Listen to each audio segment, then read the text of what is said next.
right, be honest. How many of you even remembered there was NBA still to be played here? It feels like, I don't know, a hot minute since we've actually gathered around the fireplace here and starting spitting out some winners. So welcome back here, the NBA Tip-Off Show powered by WagerTalk.com. It's a good thing you guys hit that little bell there and get notified every time we go live here as we welcome you back. It's been a minute or so, but Andy Lang ready to roll here today. He knows the NBA Finals are upon us, and apparently so does the market, Andy, because that over money is just pouring in right now as we were wondering what in the hell was going to take so long for this as the number kept rising, 6, 6.5. We even saw 7s at one point during the week. And all the while, that total just hovered right around 214, 214.5. And we were wondering, well, how in the hell are the Celtics going to cover that kind of number and this thing not go more than 214? Well, the answer is apparently it's not, because 217s are hitting the market right now here as the over money waited as long as they could, Andy, but they are in here. The question is, the hell kind of game do you think we're going to get here tonight when it's all said and done? Well, if you ask Boston fans, Boston's going to win in 3. That's yes. Your standard Boston Celtics fan. Did you know Dallas doesn't have a chance? I wasn't aware of that. Listen, shocking. You're going to give me 6.5 points in every game with Dallas. Yep. I'm taking Dallas. I mean, no question. I'll take the plus 6.5. I don't. Do you? What happened to the narrative of that the West is the by far the best conference, and the Nuggets and the Timberwolves. This is the real championship series, and then the Timberwolves take care of business, and then Dallas takes care of Minnesota, and all of a sudden it's supposed to be a Boston romp. I don't get it, man. You want to bet against this Dallas team? By all means, go all ahead. I'm not going to. No chance. I'll take Dallas plus 6.5. I'll take a sprinkle on the money line at plus money here.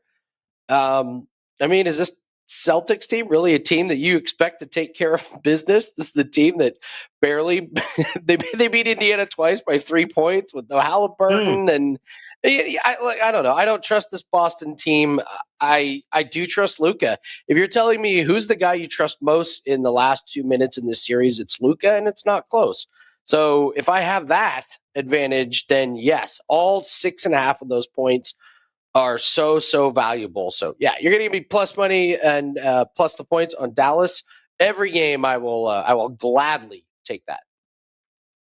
It's been a fascinating week off, right? Because we haven't had this all season long, right? And the All-Star game after we had a little reprieve during the All-Star break, but then we came back and all of a sudden teams were like, all right, we got to start playing defenses, and all of a sudden the unders started pouring in. After that, you remember. But it's been a little while, so we've all had an idea here on who we're going to look at what. I think it's fascinating because the market clearly has Boston backers, not just for the finals, but the market has clearly been behind Boston the entire season long. Boston was pegged, Andy, to your point, as the best team out of the East. They were always going to win no matter what. The market has absolutely always seen the love for them. Dallas, however, Dallas was not, a big market love throughout the season. It did as the playoffs went on, and there's a lot more fair weather, and I think it's fair to say this, right? A lot more fair weather, fall out of bed Dallas fans right now who are backing them than as opposed to the diehards that the Celtics have. I do think there's going to be a lot of flip-flopping in the market in this game, Andy, meaning I do think if you're going to see the Celtics win tonight and cover this number, the amount of people jumping off of Dallas and backing Boston in game 2 is going to be over the top, and vice versa, because I do think if Dallas wins tonight, the market, the diehard Celtics backers, Andy, are going to double down on everything they have in game 2. So I think it's going to be really crazy to watch how this goes. I mean, short of a sweep by Boston, I do think the market, the swings, the valleys and the peaks here, there's going to be a lot of money if this thing goes 6 or 7 games that you can do just fading a lot of what the market thinks is going to happen here. Yeah, I listen, all fans do it, but Boston Celtics fans, the overreaction. If they win tonight, it's just like, oh, we're going to sweep. If they lose tonight, the sky is falling. Yes. But if they lose tonight, Joe, it is going to be a dark, dark day in Boston. Yes. Yeah, you're right. Listen, this is true of probably most of these sports, especially these series ones. And you did mention like the casual Dallas Mavericks fan. This is a Dallas team that, like, they tank to get Lively. They make that Kyrie trade that nobody really thought that was a good one. Right. And so they've done a lot of things that, yeah, you would say, well, why would you have this diehard, following? Like, Kyrie was not likable when they made that trade for him. Tanking at the end of the season. Luka complaining to the refs every single time up and down the court is not likable. So there are some things that are just not too likable about this. But from a betting perspective, this team has been amazing in the regular season. Yep. So, if you're looking at the Dallas team, you kind of got to get away from what your thoughts are about, personally about the team and just look at the fact that Kyrie looks completely reinvented, like on and off the court. Luka is healthy. I mean, this break, I really think talking about Porzingis being healthier, I think this break helped Luka more than anybody. Yep. He's got to be as close to his 100% as he has been in this playoff. And then they get the big breaks in between games 1, 2, and 3. Again, I think most people would say, well, it helps Porzingis. I think it helps Luka a lot more. I mean, how many minutes is he going to play? You can play him as many minutes as you want. This isn't like an every other night type of thing. Whereas Porzingis, the calf, you got to be a little bit careful with it. I just love the value on Dallas in here. I've already locked in the Dallas plus 2.5 games in with a parlay. I think that is a fantastic parlay piece. All I need is Dallas to win 2 games. And if they get one here in games 1 or 2, then I'm loving this bet because surely they can get one at home. And I just don't trust the Celtics team to lay down the hammer and sweep or win in 5 games. Yeah, I think this is, from a series perspective here, and a big shout out to the chat room. Big Daddy in the house, ready to go. John Obigon Fish and Finley back here. We're going to have to update that name there, John. We appreciate you stopping back in. Everyone wants to know if Kelsey ran out of wine. That's a great question. Eric D in the house. Michael in shorts over here. Raider 33 asking about Al Horford props. We'll get to those here. Catch you slipping back in the saddle and grind at all times. Doing a little day drinking over on Instagram. And as always, we appreciate you guys coming by. Don't forget, give us that thumbs up there. We'd much appreciated here. We got a few things we want to go over before we dive into the game here tonight, specifically with the props. The first thing is, and you mentioned it, Andy, the series. There can be an argument to be made here. And listen, is Boston the better team? Absolutely. I don't think anybody is going to or can argue that, for that matter. I think Boston is the better team. They're deeper. They have more talent across the board. They should win this series. But show me a list of past non-champions, Andy, that should have won the NBA championship and instead shit the bed. Let's go. The Celtics are on that list already here, guys. So just because they should win doesn't mean they will. I don't think it's a sweep. Can we start with that, Andy? I don't think it's a 4-game sweep. No chance. Right? There's no way it's a sweep either way. Boston hands you a game in every series. They hand you one. Not a sweep. Here you go. Correct. Here's a game. We're not going to play defense. Tatum's going to go 1 of 10 3-pointers. We're going to get stagnant in the fourth quarter. So chalk up 1 to Boston. Just gift wrapping. Here you go. Your Amazon package is on the doorstep. Thank you very much. So no, there's no chance to sweep. And don't we at least get the Doncic 43-point game in the series where Quite a few of he them. goes 12? Yeah. So Yep.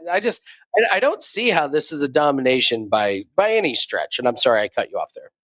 No, but the reality is, I think if you look at some of these series prices right now, if you think Boston handles business and gets it done, right, I'm pretty sure Boston in 5, Boston in 6, Boston in 7, all at pretty decent money, Andy, that you could probably back all three and come away with money. If you're convinced that Boston is winning this series, then getting Boston down in 5 rather, Boston in 5, 6, and 7, all at reasonable prices here for them to be able to get it done. I mean, I'm seeing 5-1 plus 475, plus 800, in some spots plus 5. So you're averaging around plus 500, Andy, 5-1, somewhere in that ballpark. If you're convinced and you think it ain't going to happen in a sweep, well, then you can make money just by betting the Celtics in 5. And if you want to hedge out, I'm sure you can do that at some point, backing Dallas as an underdog, because they will be an underdog, Andy, even depending on what happens in these first 2 games. Even when they go home, they're not going to be the kind of favorite that Boston is and what Boston will continue to be throughout this series. So from a series point, if you like Boston, you got a lot of different ways to be able to give yourself an opportunity to make money without sweating a whole lot. What if Boston doesn't win? What if I'm just saying, if you want Boston, right? If you're convinced Boston is winning, there are absolute ways to bet the series prices and make money. If you think Dallas is going to win, well, then you've got a whole different area that you can go into, because again, Andy, they're on all likelihood, they're not going to be the kind of favorite in this series that Boston is going to be, especially when Boston wins games.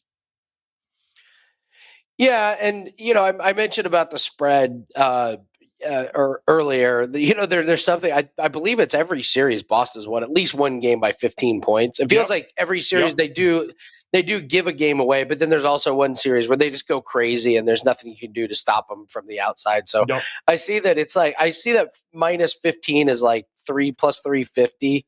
That would be an interesting one to play in the first 2 home games. Like what if Dallas wins this one? Couldn't you see Boston winning by 30 in game 2? You're right. There's some different weird ones. Like I said, my favorite play in this one, I use it as a parlay piece because it's minus 250, was the Dallas plus 2.5. And Boston, minus 2.5 games. Yeah, the plus 190. I don't know. I think you're better off kind of. I don't know. I don't see much value in the Boston series prices. My guess is it's probably better just to take them to win the series and not try and tie up your money with multiple bets, trying to figure out if they're going to win in 5 or 6 or 7. So I stuck my. Yeah, I don't think there's much value in it. No. Yeah, if you like Celtics, just take them to win the series and move on and be done with it. And exactly, and don't sweat it, because if you're convinced, because there really isn't. If they win game 1, the numbers are just going to get worse for you. So at this particular point, and there's going to be an awful lot of people jumping on Boston after a game 1 win. And it looks like, listen, Dallas got an awful lot of public love early here, right? The total, as we mentioned, is hysterical now that all of a sudden this money is rolling in here. 217s now in a lot of spots are starting to pop up. And this morning, this was still 214 and a half. So it begs the question here, Andy, if this thing is flying over the total tonight, well, then who are we looking at? Who are is it just Luka, Tatum, and Brown, just every game, back them over? Or are there some diamonds in the rough in some of these games in the prop betting perspective, especially if we're going to get an over that we should be looking at? If you're looking at an over, I think that spells good things for Boston. I think that, like, if you get in a shootout, they just have way more. They have many more guys that can put up big games. If it's an over game and you expect Dallas to do well, then you got to be looking at Luka and Kyrie going for 70. You would need a PJ Washington game where he goes, he goes like 6 of 10 from threes. You got a couple guys from the bench that go crazy, because I just don't think Gafford and Lively are going to be those guys to score. But with Boston, we mentioned they get hot from three. Yes, they can put up 125 points, and all of a sudden Dallas is, just can't keep up with them. So an over, I would think, spells good news for Boston. Dallas is going to want to keep this below 110, like each team scoring below 110. So they don't want to get in that. They want this to be a rock fight. They want to just drag the Celtics into dirty, muddy waters and have it get physical, because I do think, and we'll talk about some of the player props. I think they have an advantage inside. I think Gafford and Lively are going to be a real problem for Boston. I know Boston fans will tell you, well, we can spread them out. We got Horford and Porzingis on the perimeter, and guess what? Lively and Gafford are going to win the rebounding battle against Horford and Porzingis. They just are. So it's going to be an interesting one. I think Dallas has the advantage in that one, and they're going to want to make it lower scoring. The lower scoring. Now you got those plus 6.5 points that are just gold if you got a lower scoring game. So high scoring equals Dallas, low score, or high scoring equals Boston, low scoring equals Dallas. Yeah, it's sure. Lee brings up that we haven't seen a Celtics hot from three just yet, and this is going to be the best team that they have seen by far, defensively as well. I think that's fair enough to say. Certainly, I don't know anybody arguing with the fact that Dallas had the tougher road to get here and beat a lot more accomplished teams than the little bus teams that Boston ended up having to beat there, and little bus mostly because they didn't have enough guys to actually fill the roster. So there was no need to take like a huge bus to the arena, since everybody was hurt along the way that they ended up beating. But having said that, and I know the chat room knows this, and I know you guys watching this know this, because without a doubt the books know it. And the trend, Andy, of course, the better team in the NBA Finals, the team with the better record, 18-6, 75% in the finals, 31-10 since we went to 16 teams in the playoffs. So the team with the better record always leaning. And in game one, the home team, 31-9 in game one in the finals, 78% during that stretch. So game one winners, 24-7 in the series. And it gets even bigger than that from the probability if they're getting blown out in game one. So all the trends, Andy, point to us that Boston should win game one. But my goodness, man, are we just buying into Dallas too much here, guys?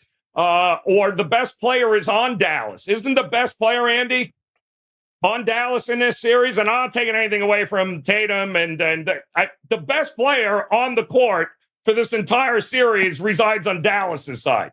So as long as that's there, I just don't know how we can lay these big ass numbers, and it's going to get bigger. I think if Boston wins and wins by margin here, it's a tough route to go in game one. But if it's an under, you mentioned the over favors Boston. Under is going to favor Dallas. So who would you, in the prop market, look to back here on Dallas if it's an under here tonight? Well, I've talked about it all week. And listen, there's good things and bad things to talk about something all week, because if the play goes well, you look great. If it doesn't go well, you look like a dope. It's Dallas. It's Daniel Gafford.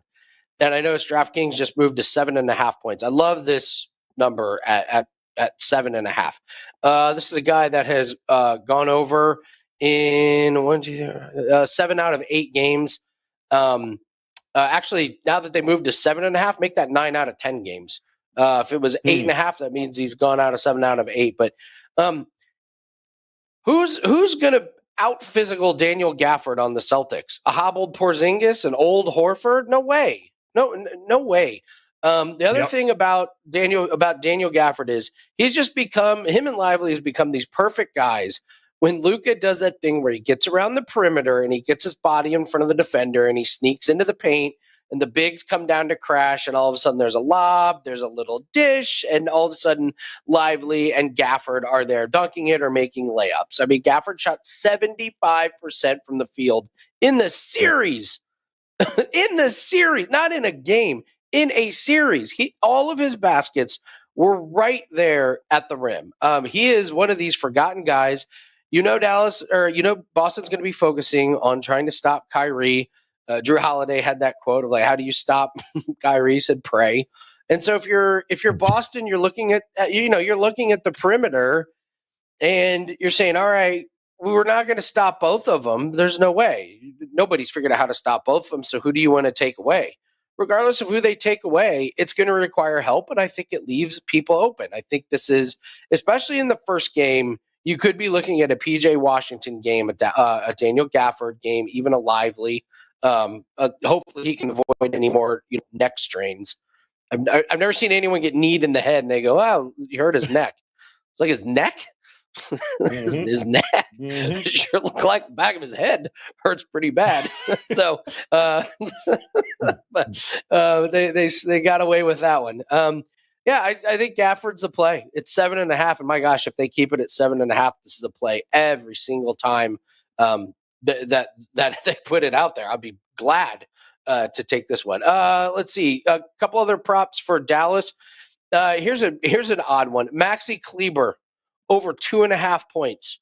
He got it. He got back into the rotation. He played 9 minutes and I believe 12 minutes. This is 1 3-point basket. That's what he does. They bring him out to shoot some threes.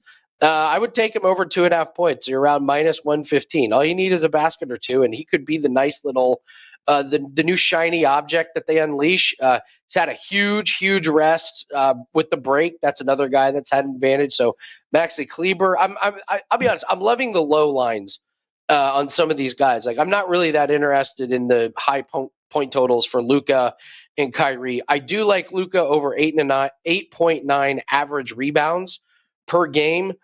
He's done this easily in the last 2 series. He didn't get there with the Clippers, but I believe health was a little bit of an issue. And I'm just the bigs and the rebounding of Boston don't scare me. Dallas just puts Luka inside. He grabs rebounds, gets out in transition. We saw him have a 15 rebound game against Minnesota. If he gets one of those games in the series, he's going to go over that one. Kyrie, I'm kind of struggling with. I don't know what to do with him. He's very up and down. So the volatility in his point totals, I don't find a whole lot of value in.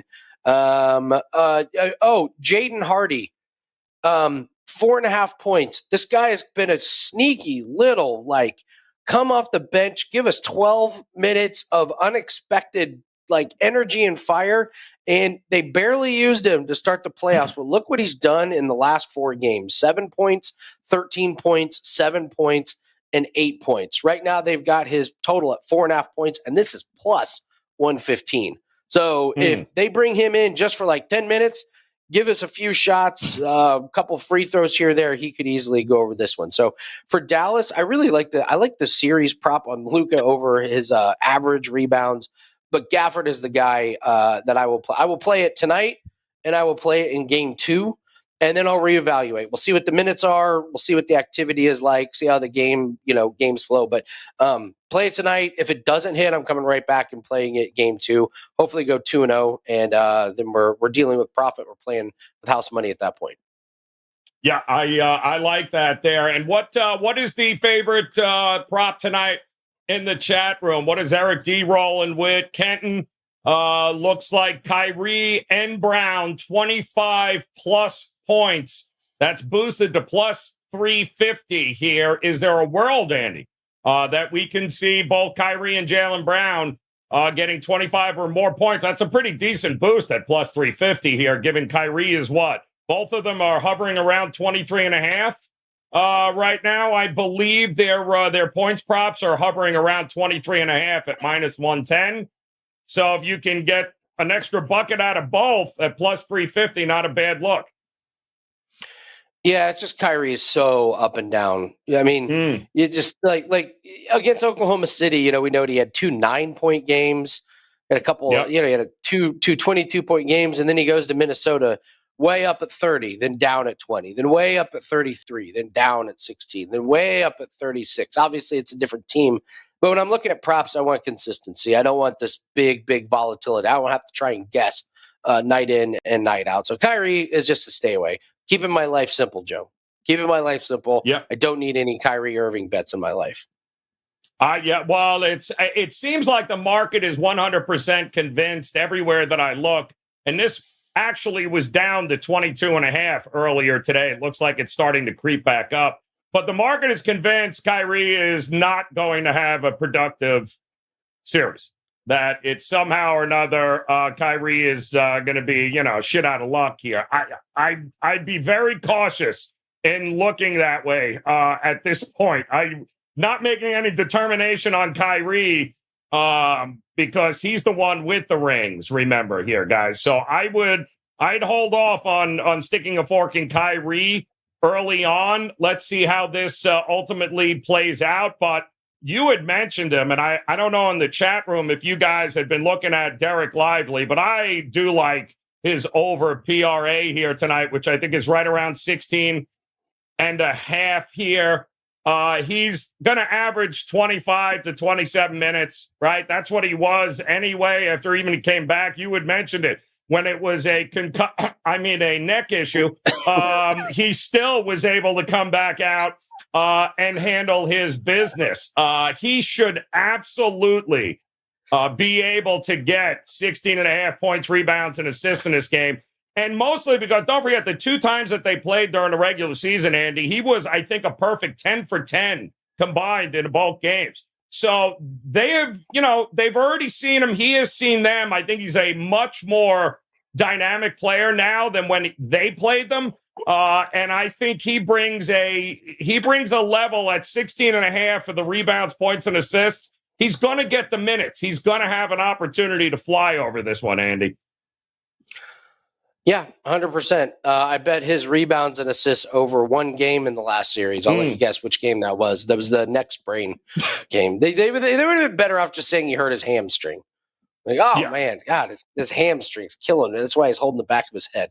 Lively's been great. Like I said, Gafford and Lively, I could easily see them both hitting these. We know Porzingis and Horford like to shoot threes. It's no guarantee they're going to make all of them. Have you seen seen what the props are on Porzingis made threes and Horford made threes? Not that many, but if Gafford and Lively cause real problems inside, that is a nightmare for Boston. That's not something they can fix. That's another thing with the size of Lively and Gafford and the athleticism. If they're out muscling Horford and Porzingis, who's hobbling around, Boston can try and make adjustments, but I think that's a tough one for them. And don't give me that Cornette's going to come off the bench.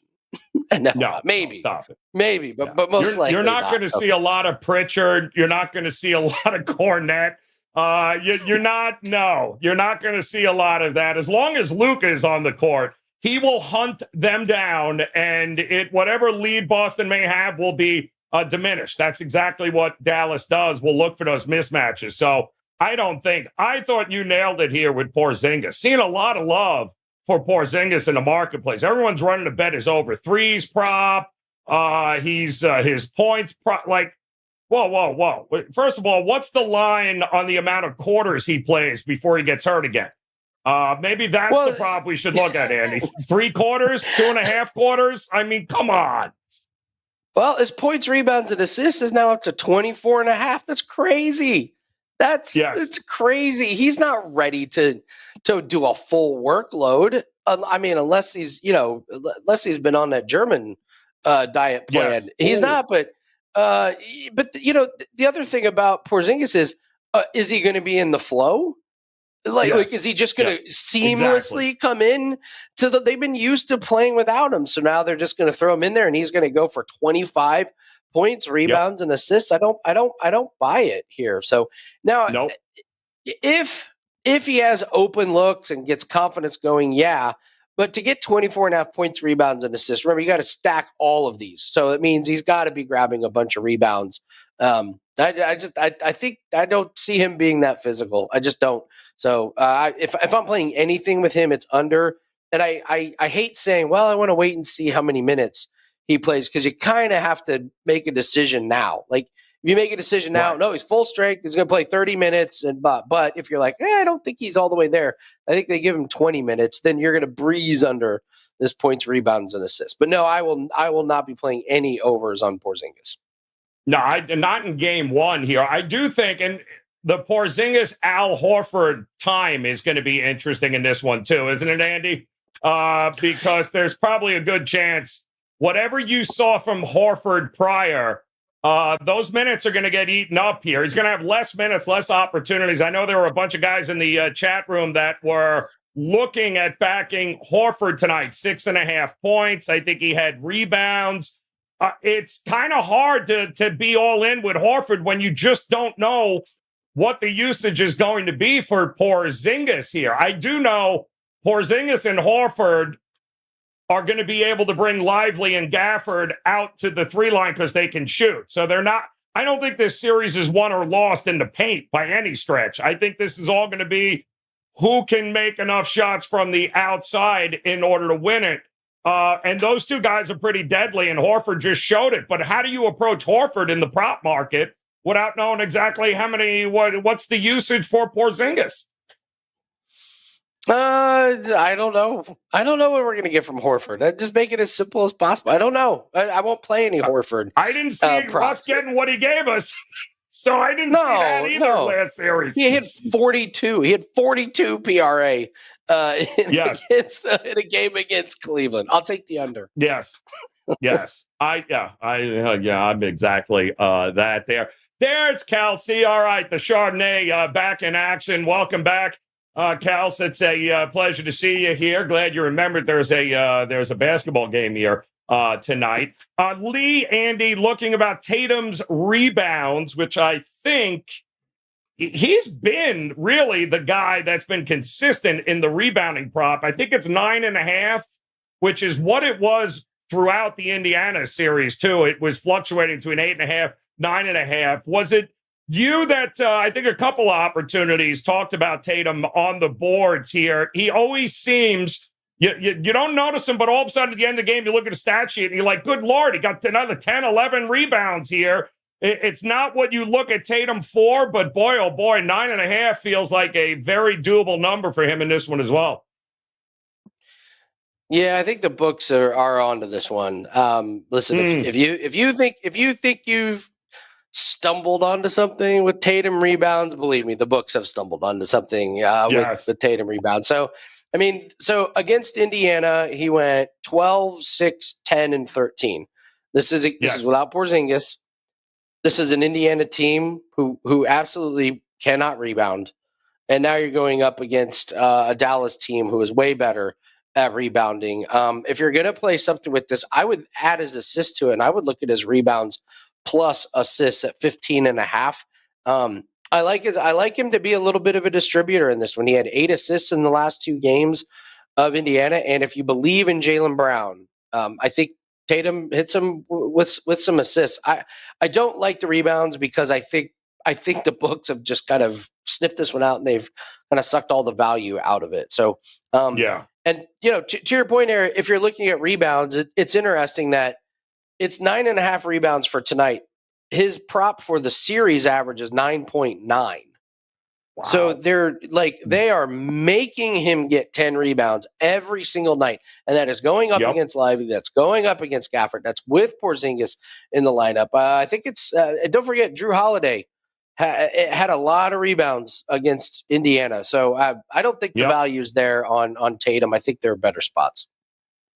Yeah, I did. Well, like you said, it was better early in the playoffs here, but he was a machine. It was crazy how you'd look at the end of the game and be like, oh, look at how many boards did Tatum get here?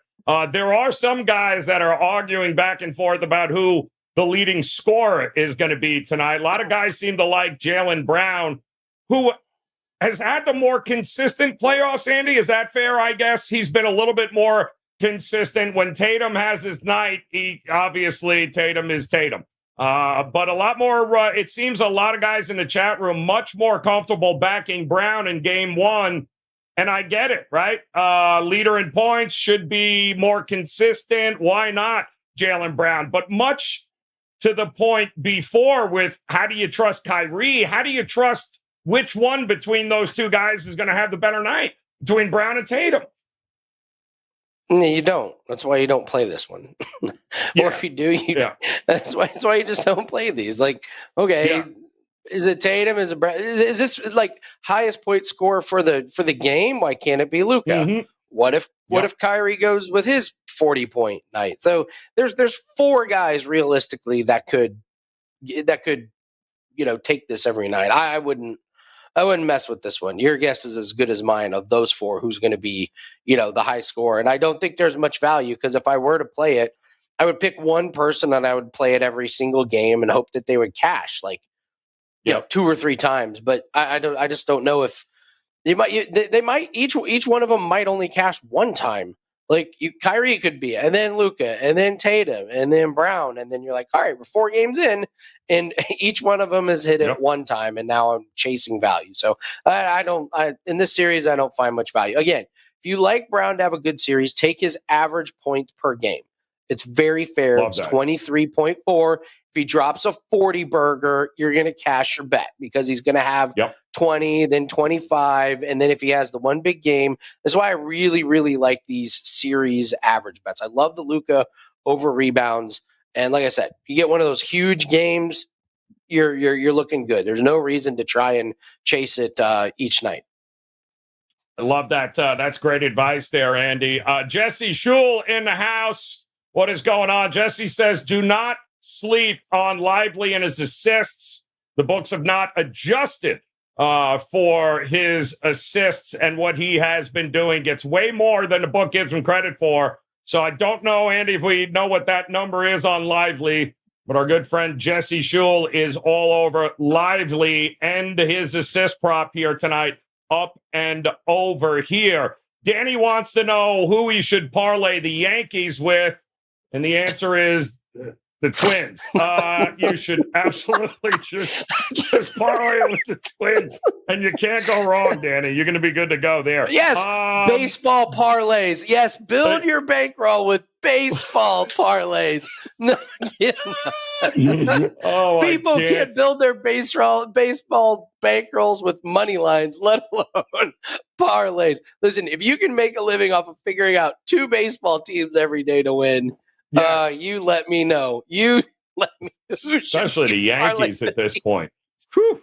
All right, so we do want to point out as well. Listen, we weren't sure many of you would have remembered there was a basketball game here tonight, but the one thing we have always going to be able to count on is S. Warrior showing up at 4:50 Eastern time going, what I miss? What's going on here in the house? What's up? What do I do? What's happening, people? S. Warrior, you are a thing of beauty. Set the clock to it, my man. Again, only about 35, 40 minutes late here. So we appreciate you as always. Catch you slipping in the house. Thinks the Red Sox or White Sox. How about bourbon? Much better. Just drink away instead of betting on either of those two teams. That would be fantastic here also.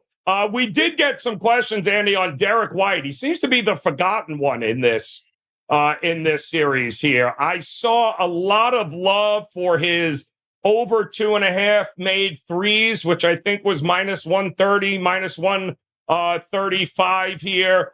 He is certainly a guy that is going to get his opportunities. I don't think usage is a problem. He's going to get some. The question is he going to make enough of them here? I also saw 4 threes, if you want to go crazy, at pretty good plus money, too. But how much do we trust Derek White here in game 1? Especially given the fact all the attention Brown and Tatum are going to get, right? This is one, if you're going to play it, you're going to have to play it every single game. But I just don't think it's a winning proposition. This play went 2-2 against Indiana. I believe it went 3-2 against Cleveland. He's kind of up and down. I don't find much value in it. If you play it tonight and it hits, I would say you're done with the prop. Walk away with your units tonight. If he doesn't hit it, then maybe come back to it in game 2. But it's not a prop I'm really that interested in. I don't find much value in it when he's a combined, 5 and 4 especially when Right. you're paying minus 125. That comes out to exactly equal. Yes, you are better off. You are better off buying the cheapest bottle of bourbon at your local store and Yes. enjoying that. Yes. Don't hurt. Please don't go overboard. It's just a game one. I will say though, there are the money keeps coming in on the over, and I get it, Andy, because the one thing that I noticed looking and leading up to this game, and by the way, we have some news on the referees that the NBA has associated with the finals is fantastic too. This crew they have put together is absolutely unbelievable. The top 12 officials from the NBA, the top 12. I'd love to know how they rate and get the list of names we're about to throw out to you. But it's worth keeping an eye on because we all know how some of these guys operate. But Andy, there are no two better teams at volume of threes in a game than Dallas and Boston. So I was wondering why it took so long for the total to get some steam. It's finally coming. But when you look at the pure volume of these two teams from outside, if they're hitting, Andy, I mean, my goodness, this thing could go flying over. And I'm not buying, by the way, Andy. If there's rust, I don't want to hear rust. There is no rust. All right. How many times has Boston had a game one after sitting on their ass for like a week because they blew out the team? We've already seen them go off. Game one and rust at this point in the season means nothing. I think the defenses don't truly become a factor until game three, right? When you get back to Dallas, maybe we'll have seen enough to be able to adjust. But until then, I think it's bombs away here, Andy. I think the points are coming. I like the points early. I'm not buying the rust factor. I am buying threes, and let's have some fun early and often here. Dallas played the tougher defensive team, right? And that would have been Minnesota. And look what happened there. They didn't have any problem dropping 50, 60 points in the first half. I don't see Boston having a problem letting it rip here. I think 110 and a half was the first half total. I just don't. I'm not buying we're going to get a 50-47 game in the first half, Andy. I think the points are coming out and they are flying. Get ready for some fun because if the threes are falling, this is going to be a whole lot of fun to watch as it goes down. But neither of these two teams, they could care less if they actually made a bucket inside the paint. Man, I don't know if I totally agree with that. I think Luka's game getting inside the perimeter has been pretty solid. It's opened up some really good looks inside. I think it keeps the defense honest. Boston, for sure. They if they are hitting shots inside, it's because they run that just terrible ISO ball where it's, Tatum takes his turn of holding the ball for 22 seconds outside and then drives the basket and, tries to get a fall away shot with 1 second on the clock. Or Brown tries to take it to the hole, or Derek White tries to take it all. So Boston's so much better when they move the ball around and they do shoot three. So I'll tell you this, if Boston is depending on the inside shot, yeah, they're in trouble. That's not good. Yes. Yeah, you don't want to see that. But I think Dallas, they obviously can hit 3-pointers. You've got Luka, you've got PJ Washington. I don't necessarily consider Kyrie a big 3-point threat. Like he seems to hit the timely 3-pointers. But if I am looking for a team that is going to rely on some of those mid-range and close to the basket ones, I do think it's Dallas. I think they have a big advantage there. I keep harping on these on Gafford and Lively. Like, would it surprise you if those guys combined for, 25 points? It wouldn't surprise me tonight. Like, if Porzingis can't hold it together and Horford's out there, they are just going to manhandle and beat up the inside. And don't forget about Luka and that big body getting in there. Like, I know I've heard, Boston can throw a bunch of people at Luka. Luka is like 6'8" and pudgy. Like, he can back down any guys on the perimeter. Derek White, he's a great defender. Great. Drew Holiday, great defender.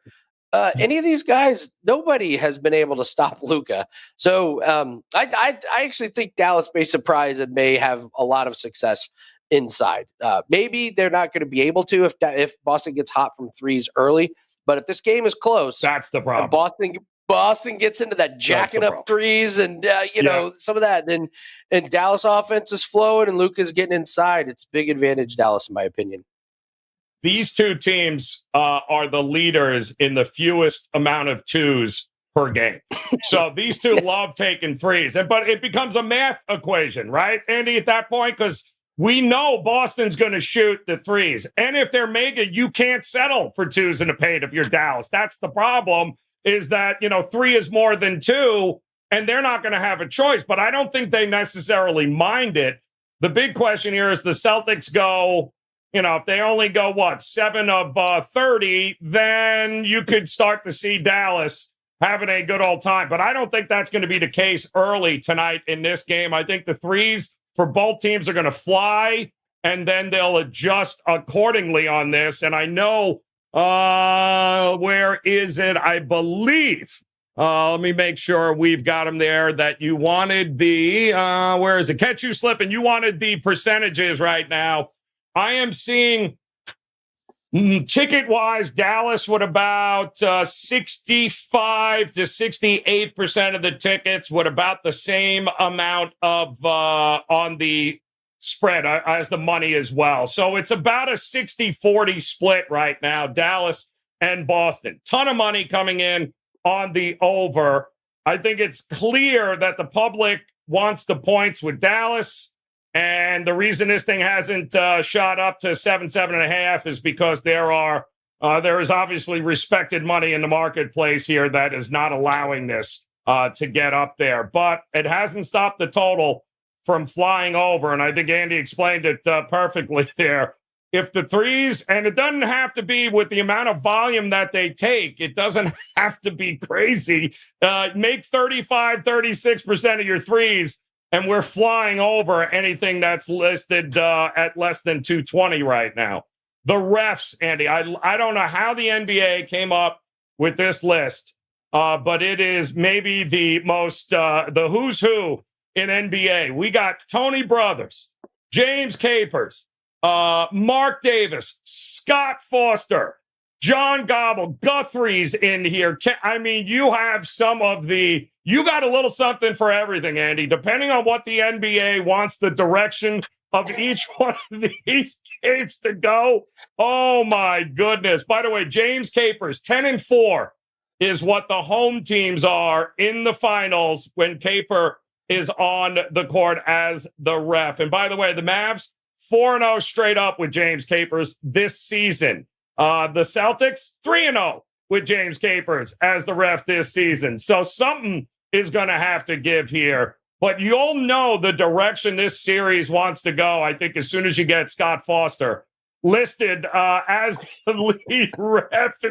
You're going to know whether or not they're trying to drag this thing out here and get it going. And by the way, the Celtics, 8-0 straight up, 7-1 against the number this year with Scott Foster as the ref. So Scott Foster, believe it or not, has been very pro-Celtics, or at least that's how it turned out. So that is going to be interesting here. You know who Scott Foster didn't like as a player, Andy? Jason Kidd. Yeah, Kidd was just atrocious. He did not like Jason Kidd. Funny. And it's going to be interesting to see, does Scott Foster still hold a grudge?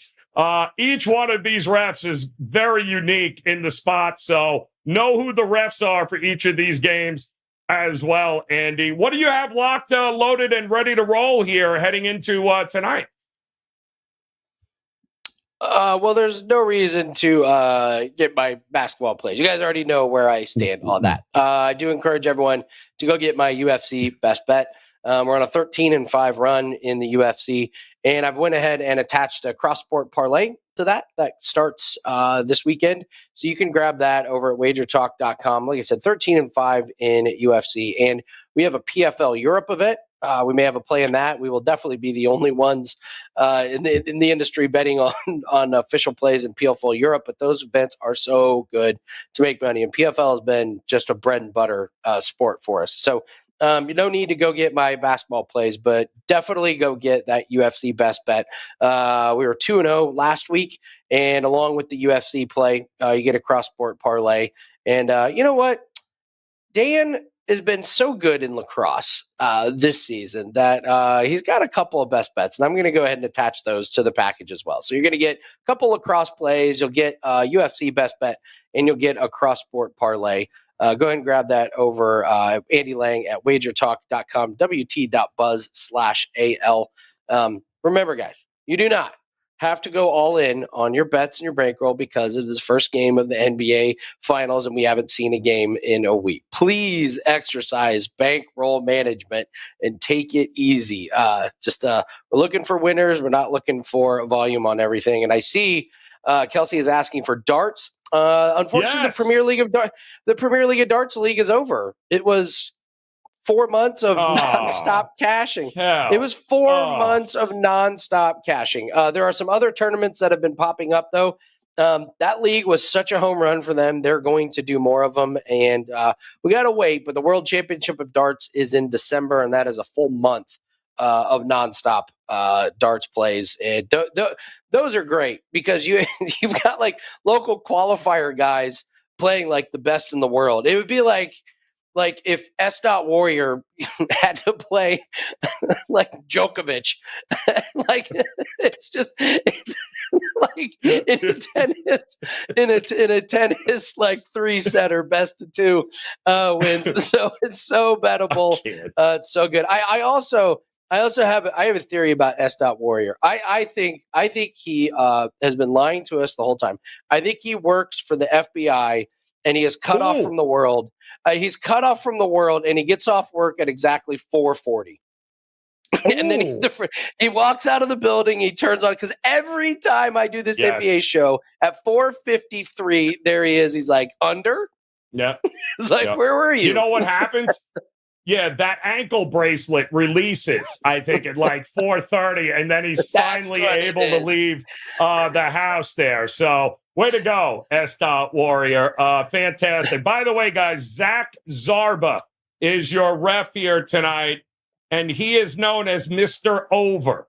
The over, 87 and 67 in the playoffs with Zarba. That is the best of all 74 reps in the league. This is a man that gets these games to go over. And by the way, the over 32, 17, and 1 in Celtics home games when Zarba is on the court. So he definitely likes the whistle here a little bit, giving teams an opportunity to get a few extra points, apparently. But he is the leading ref when it comes to backing overs in the playoffs here. Number 1. In fact, we do have a couple of quick ones on the way out the door. S. Warrior definitely with the ankle bracelet. Got you on that. Kelsey can't figure out how she missed the dart season. Kelsey, we talked about it all. Pretty good idea. Talked about it all the time. I have a pretty good really idea, did. Kelsey. I am not the intervention type, but I have a pretty good idea of exactly how you missed all of the dart plays Andy's been hanging out here. We do have, let me see this. Brett Price in YouTube Shorts wants to know, do you guys like Washington, Lively, White, and Holiday, all 10 or more points? Washington, Lively, White, Holiday. No, that's too many. That's too many guys. Not getting 10 in that one. Yeah, one of them's going 1 of 7 from the. I don't know which one it is, and that's the problem. I like Holiday. He's been as consistent as it gets.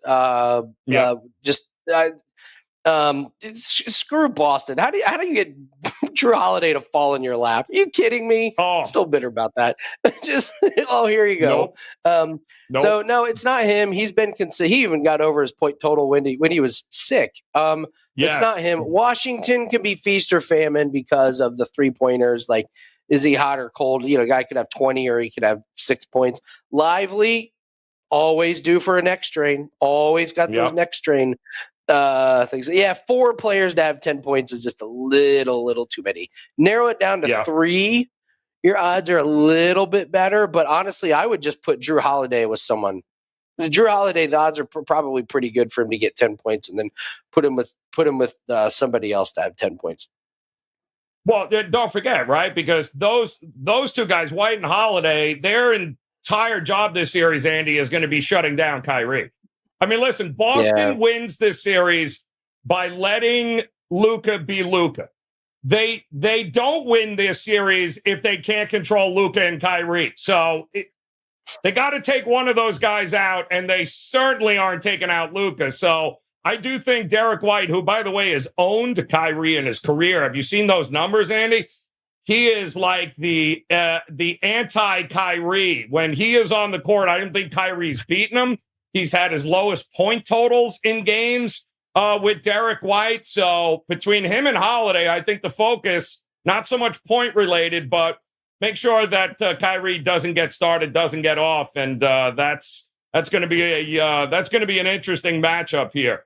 You ain't stopping Luka, but you better stop Kyrie, because if the two of them get rolling, Andy, it's gonna be rough there. Thurman Hill, appreciate it, going with the Padres under, the Braves under, White Sox over, Guardians over, and Mariners under, along with the Twins tomorrow, the Yankees on Saturday. That's a hell of a outstanding parlay on that one there. Let us know how that works out tomorrow, please. Theo Green, Jalen over 23.5 points. Kyrie over 4 assists. Luka over 9 rebounds. And Horford over 1.5 assists there, Theo. Individually, I love him. Put them together, not so much there. But didn't you say Luka in the series for the rebounding prop, Andy? And where are you getting those props, by the way, for the series long averages? Oh, so like if you just go to DraftKings, you can go to finals props and finals player props. So in the finals props, you can get the different spreads for the teams. And if you click on finals player props, you'll see tabs with threes leader, rebounds leader, assist leader. But then you go to points per game, assists per game, and rebounds per game. I'll go through a few my favorite ones. So my favorite is 8.5 or 8.9 Luka rebounds per game. Points per game, I do like Jaylen Brown there at the 23.2 on the average. And there was assists per game. I actually kind of like Derek White under 4.8 assists. As you mentioned, like his job is a lot more on defense and to hit some open threes. He's not been the real big assist machine, and to get 5 assists per game when you're on a team with a lot of guys that are good at isolation ball, I'm not really sure I like that. But by far the rebounds for Luka average is my favorite, with Jaylen Brown over 23.2 being my second favorite. Big shout out to a Life in Vegas who absolutely forgot there was an NBA game on here tonight. Life in Vegas, little disgusted with you. The good news is you can come back and join us again tomorrow as we break down what the hell we're going to see here tonight, and then talk about what's going to happen on Sunday. Shout out to Christopher Young, by the way. And Avi wants to know over or under 216. Avi, we are going over in this one, including the over in the first half, though. I'm not buying the rust argument. I think points are coming. All right, Kelsey, second bottle of Chardonnay. Always a pleasure. Eric D. Theo Green. We appreciate you guys. Even you, S. Warrior. Maybe ask the parole officer next time if you can maybe come out a little earlier, start around 4 o'clock or so. If you need a letter of recommendation, Andy has one for you. We've got Grind at All Times. Always a pleasure on Instagram. Let us cash a few tickets here at the NBA playoffs and the finals, rather, starting tonight. Should be a very profitable one, guys. Make sure you cash those tickets. Come back and join us. Hit that thumbs up. We'll do it again tomorrow. Get ready for game 2. Until then, best of luck. We'll see you guys again tomorrow. Good luck.